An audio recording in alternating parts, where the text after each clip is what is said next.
side of his life was handled by one of the country's top television agents, who also dealt with celebrity speakers' bookings.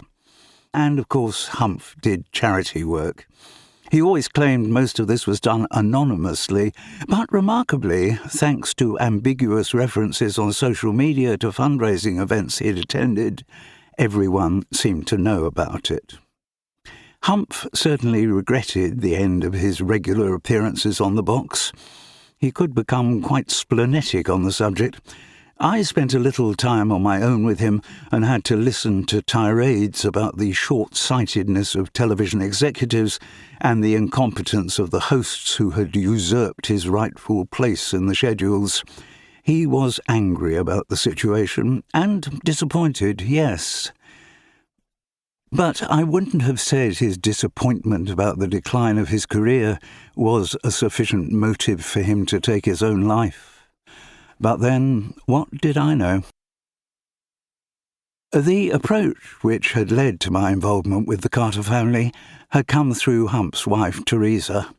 She had just looked up online the declutterers round Chichester, known to the locals as Chai, where I'm based, and randomly chosen Spacewoman. During the years of maximum television earning, the Carters had bought a house near Amberley, a village at the foot of the South Downs in West Sussex.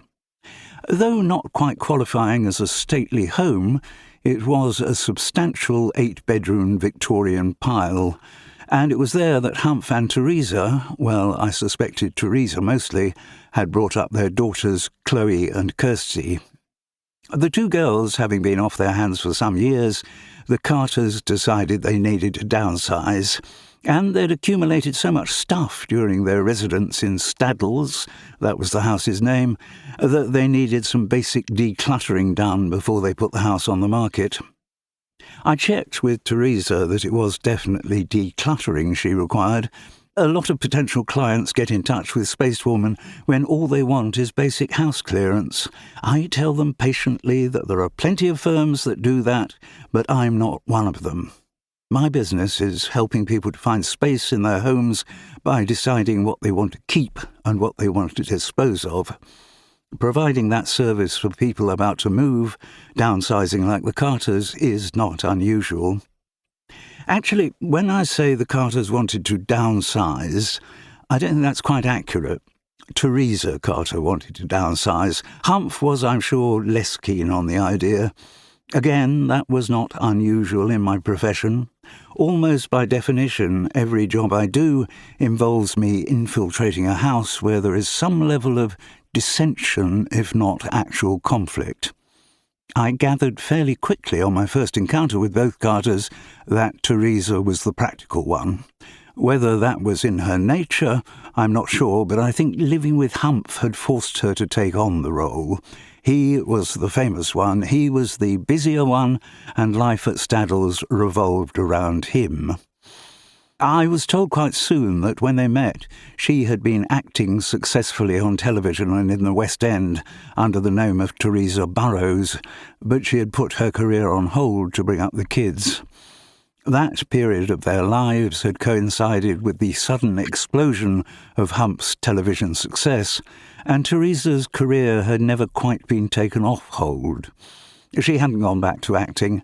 It was Humph's assumption that she would take charge of everything domestic while he enjoyed his fame. When I first saw Staddles, I realised what a burden being in charge of a place that size would be. Cleaners and gardeners could obviously help, but somebody had to make God knows how many daily decisions just to keep the whole show on the road. It must also have been extremely expensive to run. Teresa had been honest with me from the start. Though nowhere near the breadline, their income had declined considerably from the glory days. When she told me this, she insisted that I shouldn't mention the financial imperative to Humph. He would take it badly. So, for a good few reasons, it was no surprise that Teresa wanted to downsize.